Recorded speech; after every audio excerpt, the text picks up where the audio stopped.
Hello there, good afternoon, and welcome to another program. Of course, these programs are designed and produced by the People's Progressive Party to keep you updated as to what is happening in our country. As you're aware, we are in an election season, and this is the time when, political parties would kick into more or less their elections campaign mode. What would be expected from parties, serious political parties, whenever they're in elections campaign mode, is to go out there and talk to the people of this country, and in any country for that matter, about their programs, their policies, initiatives that they will take to better the lives of the people of that particular country, and in this case, in the case of Guyana. But what we have been seeing is that the desperation has been stepping in with regards to the PNC, the APNU+AFC. It's the same thing, just that they come in different names. I have with me in studio to discuss what has been happening, some developments over the past 24 hours or so. Mr. Joe Hamilton. Joe, welcome to the program again. Thank you very much, Eddie, for having me here again. Like I said, in the campaign mode, Joe, you find that parties are expected, naturally, serious, responsible political parties to talk to the people of a country about what they will do to better their lives. We can't say the same for the APNU+AFC, PNC. Because of this desperation, because of their failure over the past 4 years or so to bring real benefits and to transform and change the lives of the people of this country, they have become desperate because a lot of people are moving away from them. They realize that Guyanese no longer want them. So because of the lack of policies and programs and initiatives, they are moving to use the old tool of the PNC, and that is to use racism to divide our people, to divide our country along racial lines. That is something, before I bring you in, Joe, I want to say that all Guyanese, every single Guyanese should reject. We should not, in the 21st century, condone political parties, persons who want to fashion or portray themselves as leaders, coming to us to try to divide us along racial line, along ethnic lines. Joe, there have been developments. We heard about a number of meetings that have been happening, and where the basis of those meetings were to spew racism. But I'm going to give you a chance to lead off. Eddie, as you indicated, elections is upon us. And the contrast is for the two political entities. One, in the last 48 hours, 72 hours, the PVP, we have been putting posters around town and around the country indicating what are the policies we will implement in government. No new taxes. We will reverse all the taxes that Jordan and Granger they put on the people of Guyana. We will reinstitute the $10,000 grant for children. And so we are putting out policies there. We will take VAT off our water, off our electricity, off our data. We will take VAT off our machinery and equipment for the mining sector, for the farming sector, and the logging sector. Whilst we are doing that, the PNC's campaign machinery has kicked in. And of course, as you mentioned, because there is no policy initiative to present, they have gone into the mode of ethnic conversation, of racism. And we have information that one Mr. James Bond, you would think that the fact that he's a young man, you would think that he would be somewhat different. He would be wiser than the old comrades of his party. But what is noted that all of them, whether old or young, male or female, they're cut of the same cloth. Because he is in the Camberville area yesterday, in the football field among the young men who normally congregate to play their football. And he went there not to speak to a policy of what this party will do for youth, what this party will do for sports, what this party will do for the community, what his party will do for job creation for these young men. His only conversation he was having with them is that he is warning them, attempting to intimidate them, that you all can't vote for these Koli people and put them back in government. That is the only conversation he's having with his youths. Nothing about their future, nothing about their prospects in education, in social service, nothing about their prospects regarding job and job creation. And then we have, last night, Mr. Felix and Mr. Etimaya congregating at the Christian Labor College. They have took the racism to wider field. They assembled 50, 60 African students and other Africans who are living in Guyana or passing through Guyana, whichever one. And the conversation Mr. Felix is having with them and Mr. Etimaya is a conversation of race and racism. A conversation of they will be excluded, they will be thrown out of this country if the PPP gets back into power, just because they're black, just because they're Africans. The fact is, Eddie, the African students that today are still permitted to reside and to study in Guyana, all of those universities that they attend came here under the People's Progressive Party Civic. There isn't a university, what they call offshore university, that this government has brought to this country. All of those universities. So the PPP was in power, and these students were coming here, getting their permits to study. And so they have not gone to them to say how we can help you to develop this program, but they have gone to them to say that, listen, you have to seek to assemble all your African comrades, brothers and sisters in this country and seek to help us to get rid of these Koli people, because you're a brother just like us. Nothing about a policy vis-a-vis Guyana and Ghana and Nigeria or Cameroon or wherever these students they come from. It is just a racist ethnic line conversation. And what makes it troubling is that some of the promises Mr. Felix made to these people. One, our information is he has made promises to some of the students who indicated they had difficulty managing and paying their school fees to the university. He has made promises that they can come to see him, and the government of Guyana will somehow seek to help them in that regard. Secondly, our information is he has indicated to persons who are here illegally, who have overstayed their time, whether via work permit or visa entrance, he has made promises to them that they have nothing to fear. He will ensure that all their documentation is regularized, regardless if they broke the law or not. And that is the type of conversation you have the APNU+AFC, PNC leadership they're having with people.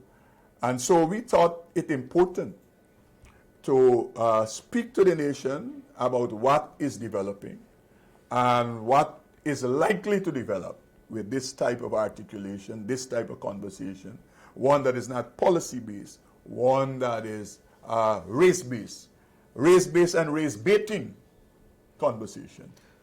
Joe, you spoke about and I wonder, before I come back to the meeting last night with Heath Retimaya and Felix at the Christian Labor College, I want to go back to the James Bond, and you made a very important point.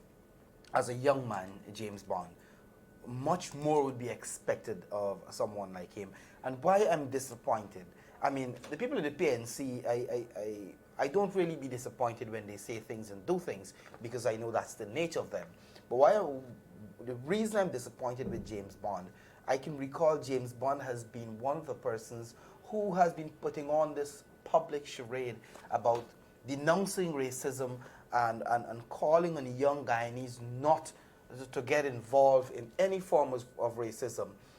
But while he's doing that publicly to create this impression, he is involved, like you said, in a whisper campaign where he's going to small groups, to ball fields, to bottom houses, and kind of spread such a message, such a disparaging message. What James Bond and the others don't understand is that the very construct of the Guyanese society,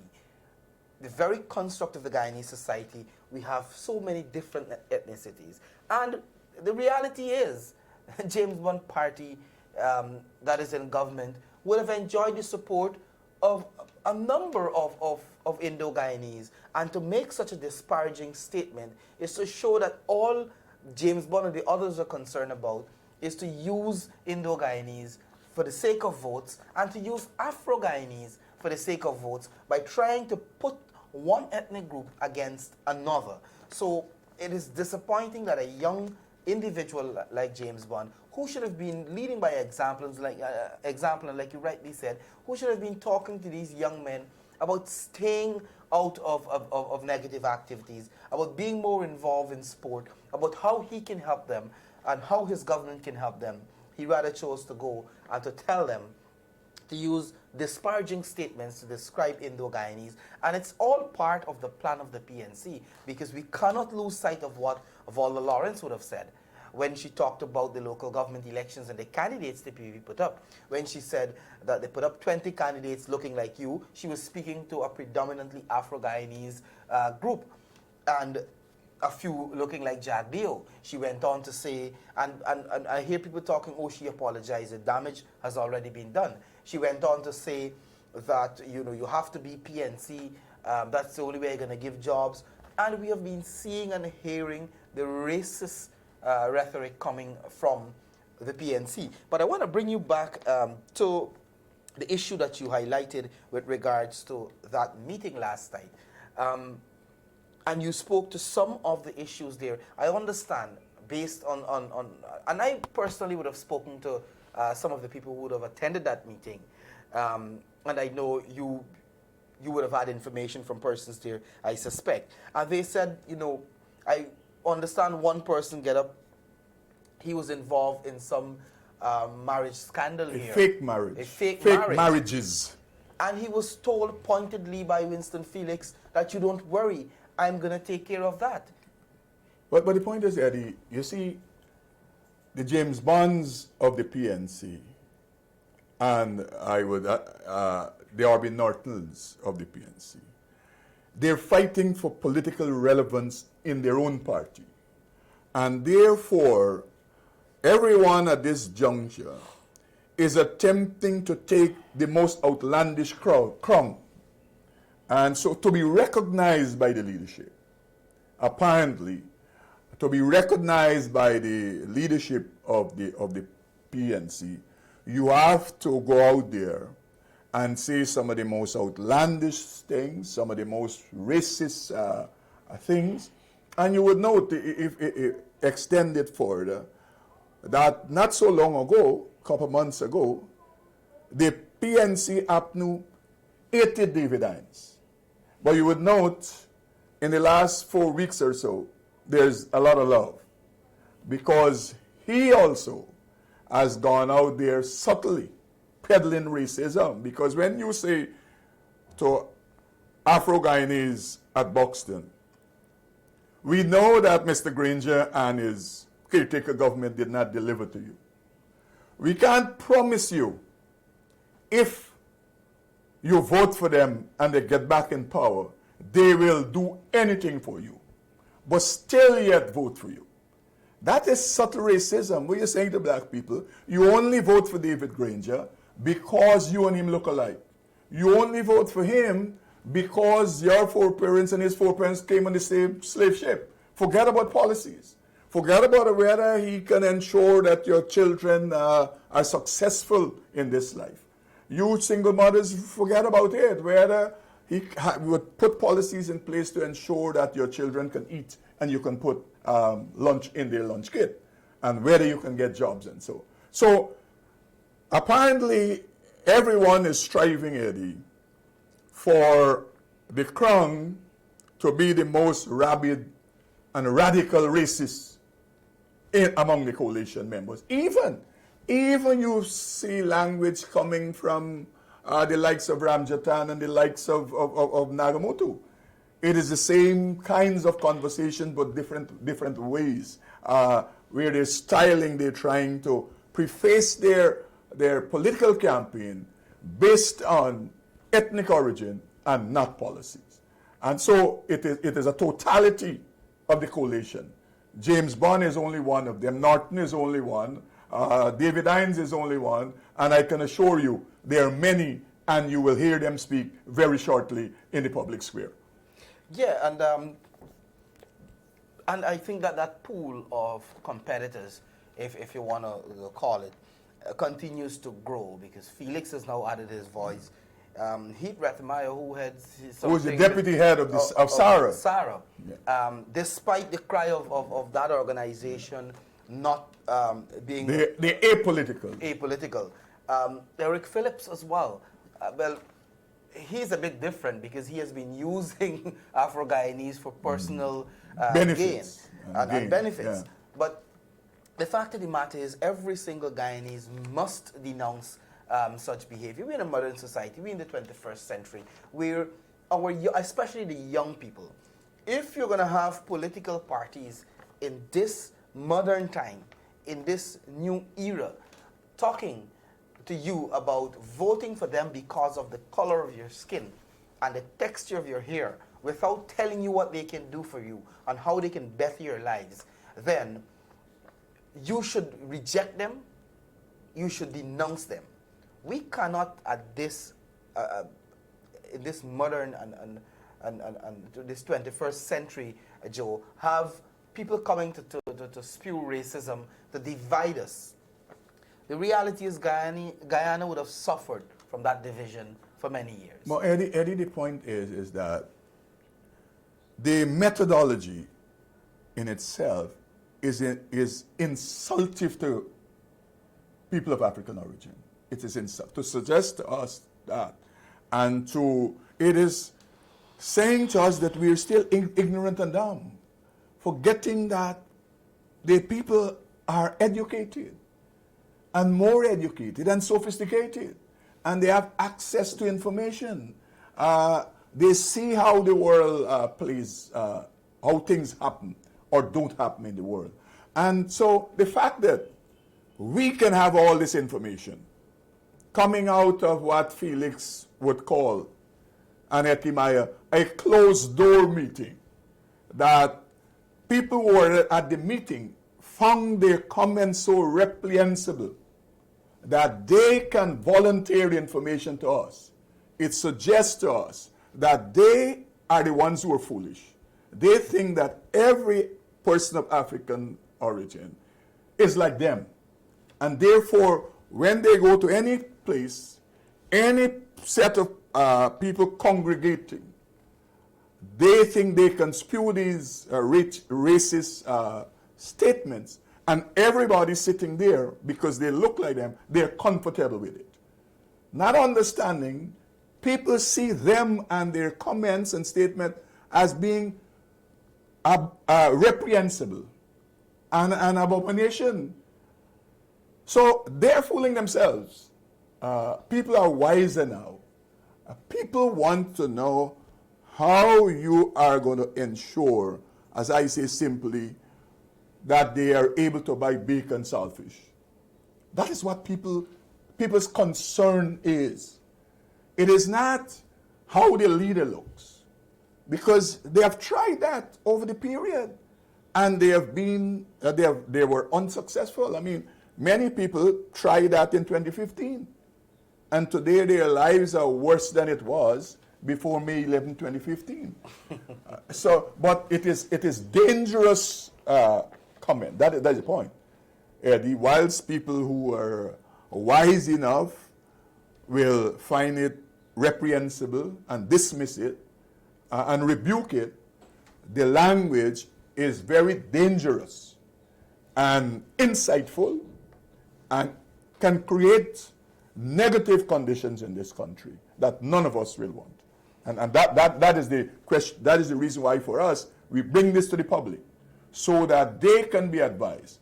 And we say this to our persons who are listening to the program, that any place you congregate and that type of conversation, you hear it, you must withdraw yourself from it, and we would say, come to speak to us, that we can make it available to the public, that they would know that what type of campaign the coalition is on.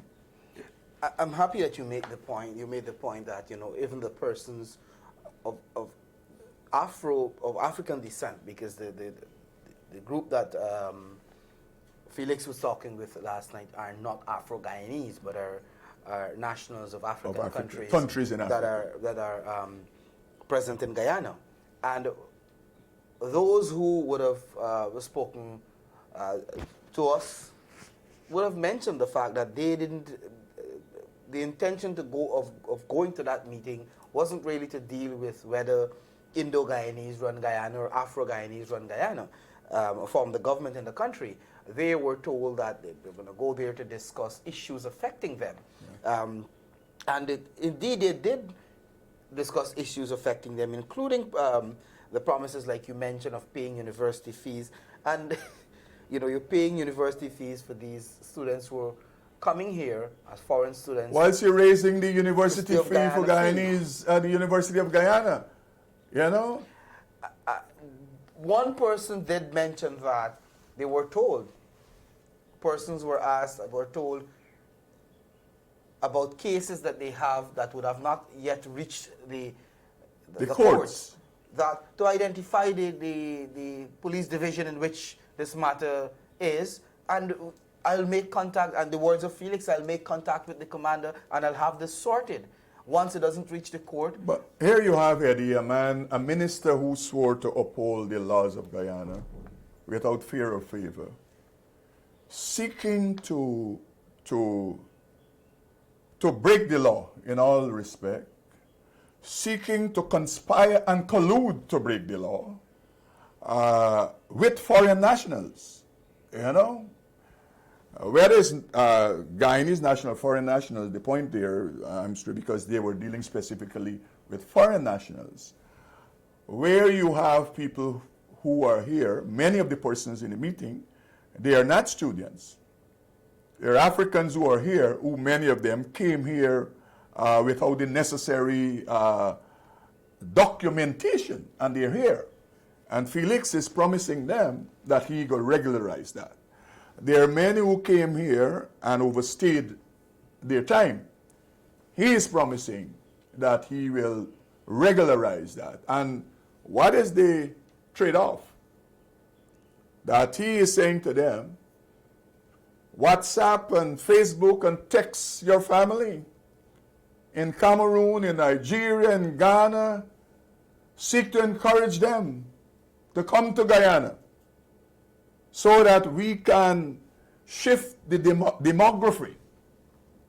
That is the conversation where he's saying to the African students and others that are there, that listen, remember, we are saying to you that you cannot allow these colored people to get back in government.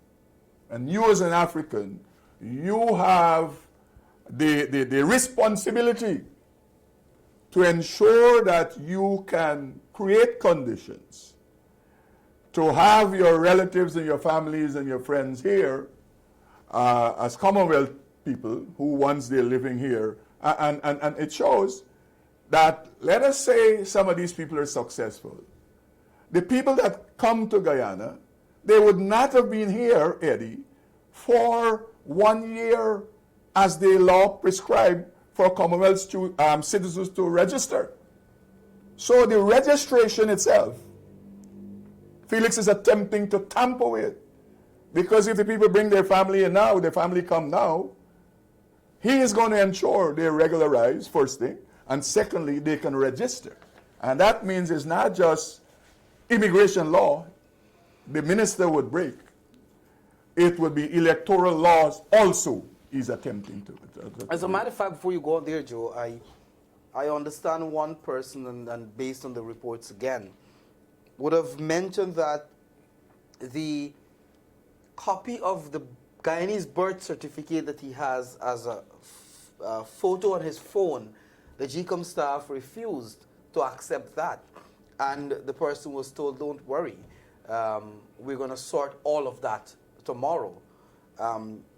Which is today. Which is today, and I understand they were expected to meet with him at 2:30 today to visit his office so as to start the process of ensuring that they get Guyanese birth certificate in whichever instances, and also, I understand, to backdate information to put as though... To regularize them via their whether work permit or whether entry into Guyana. And whether they're here for a year already, yes. so that they can be qualified. Yeah. But the point is, Eddie, let me say to the public, is that this conversation we're having and information we're bringing to you, it is just to inform you.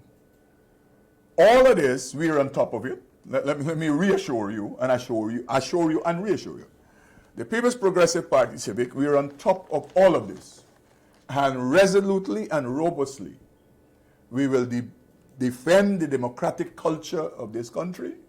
We would ensure via when the claims and objections and all the elections issues come, that we will scrutinize all of those lists.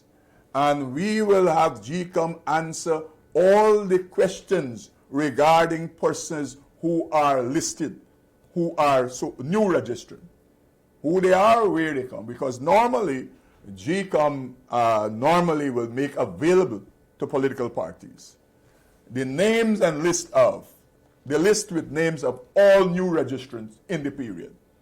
And therefore, we're saying to the public, the information we're bringing to you is to alert you to two things that are happening with the coalition. One, they have started their racist campaign because they have no policy to put before the Guyanese people. And secondly, they are attempting to conspire with foreign nationals of Africa to break the laws of Guyana. And let me say this to the foreign nationals who might be listening to the program, and if you hear about it, we warn you not to be encouraged by Mr. Felix to break the laws of Guyana, because you and you alone will have to face the music before the magistrate or the judge. So we hope that this message gets to all the people who were at that meeting and all the people who they might have spoken to after the meeting, that you will be before the court all by yourself. All by yourself. There will be no Felix and Etimaya, and no Granger, and no coalition there to defend you when you are before the court for breaking immigration laws, for breaking electoral laws in this country. Joe, I want to thank you very much for joining me. Before we go, we're about to wrap things up. I want to say, and I want to leave this little quote with you. I love this one, Joe. It says, racism is always a tool of the desperate. Clearly, the coalition is desperate. They have failed miserably over the past 4 years. They haven't done anything to better the lives of Guyanese. So the element of desperation is not just kicking in. I think it has already kicked in. They have realized that they are far removed from the realities of our country and what our people are facing, and they have failed in simple terms. So they're going to be using racism as much as possible to try to divide our people. So I want to urge each and every one of you, whether you're a young person, you're an old person, regardless of your ethnicity, to reject racism and to reject the coalition. We cannot allow these guys to divide us. We have been divided for a while, and I think Guyana has been healing over the years, where you find that the issue of racism has somehow has been diminished. We cannot allow them. We cannot allow a government, well, now an illegal government, but a political party, a coalition that has failed us to use racism just to get votes. I want to encourage you, please, denounce it. The James Bonds, the Heath Rettermeyer, the Eric Phillips, the David Hines, and the Winston Felix, reject them and their racism. And every single one of them from the PNC or the coalition who come to you with racism. I want to thank you very much for joining us today. Joe, again, thanks for being part of the program. Thank you very much, Eddie. Bye for now.